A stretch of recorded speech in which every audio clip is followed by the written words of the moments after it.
Okay, Paul. Can you hear me now? Yeah, I've got you. Can you hear me? There you go. Thanks, mate. Brilliant, thanks. Hi, Frank. Hi, Paul. Frank, how ready is Mendy to start if required, and is he likely to start? To start tomorrow is not going to happen. He's had a long week where he hasn't really trained. Flew in yesterday, and it just feels too tight a turnaround to put him in contention to start the game. Just one on, there's ongoing talk over Antonio Rudiger and Jorginho as well. I know you've faced a lot of questions on these players recently. I mean, do you expect them to leave in this transfer window, and if so, would you sell to another Premier League club? I don't expect anything in the window, because they're our players, and that's a fact. And there are lots of rumours, not just about the players you mentioned, but on others. So every player would obviously always be a case-by-case situation that will be one that would be a happy solution for the player, for myself and for the club. So yes, we have a big squad, we know that, but at the moment players remain ours, and we'll see as time goes on. The Declan Rice links don't seem to be going away at the moment. What are your chances of signing him or someone in his position? Yeah, again, they're rumours. I mean, I can't talk about these things, but I'll get asked. I know it's your job to ask me about them every time I speak to you, but when players are either ours, it's not my position to speculate on what may be, because that's just absolutely not my job. And the same on the other side, and players that are playing for other clubs continue that way. We have a game against West Brom. My biggest thing is about getting the squad ready for that game. Just the final one from me, Frank. I know clubs across the country, especially at lower levels, are fearful at the moment for the futures, and I know last week you spoke about the Premier League and its clubs helping out. Have you any thoughts on a specific plan and how that can happen, and is any plan dependent, do you think, on fans returning to Premier League stadiums? I don't have thoughts on a specific plan, and that's not to mean that I don't care or don't have feelings on it, because I voiced those feelings last year. I don't think there's anybody in any form of the game, Premier League at the top of the pyramid or grassroots football, that doesn't want to see this game continue, and for clubs not to go under, and for people to not lose their jobs. I mean, that's not just a problem for football and sport at the moment. So I think there will be some positive action, positive thoughts, and the people that are at the top of the game to make those plans. I would certainly support ideas to try and help any form of grassroots football or sport get the help it needs to stay alive during this tough time. And we'll try and club together, I suppose. John Southall, 5 Live.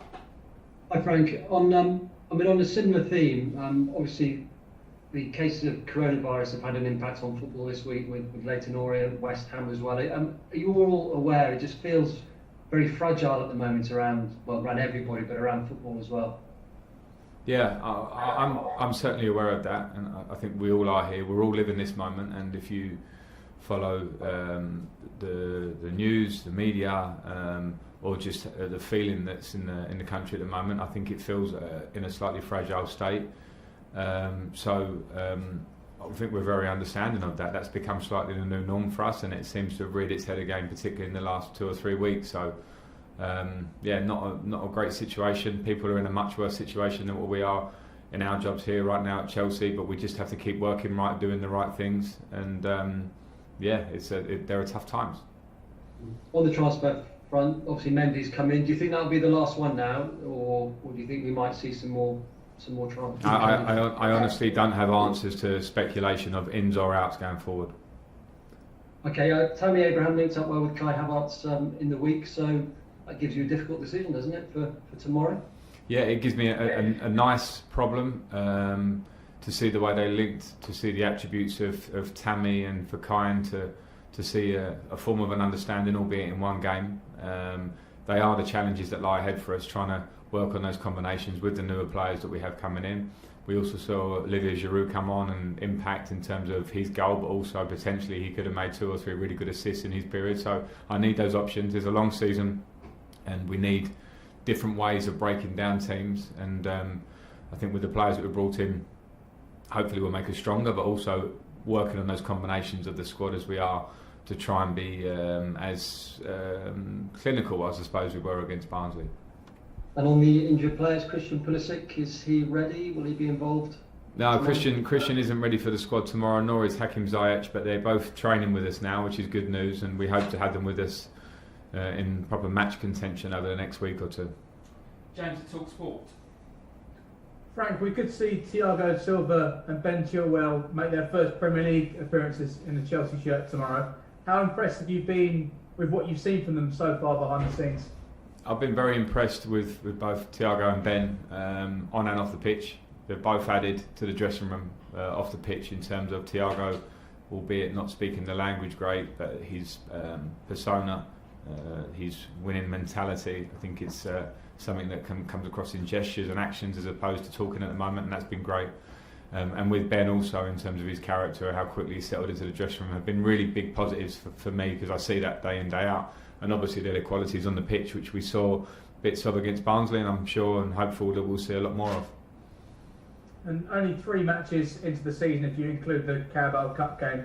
How challenging are you finding it already to try and keep all your players happy, and how are you trying to come to terms with dealing with some of the natural disappointment that these players are facing at the moment?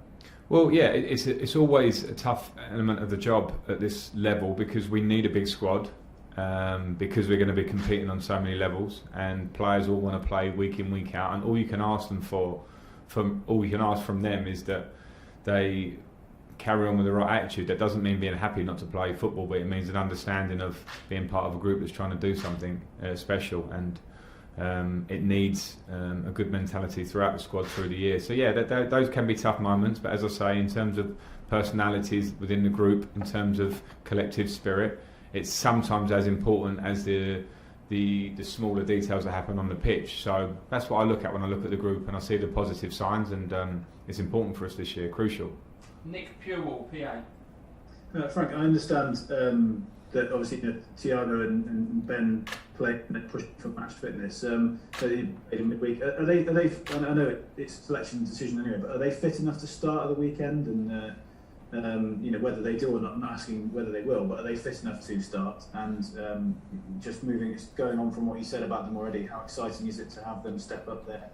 Yeah, I believe they are fit enough to start, but I do have to also take into consideration the fact that we play another game with a pretty tight turnaround on Tuesday, and then another game on Saturday, and then some players, the international type players, will maybe go and play 3 games for their country. So I am managing that one, but yes, having come through those games the other day as they did, I think particularly Thiago did start that game and had 60 minutes in the tank, so that was good to see. With Ben, I'll maybe be a little bit more cautious just to make sure. His injury has been quite a challenging one, so I'll make those calls, but they're in a good place at the moment.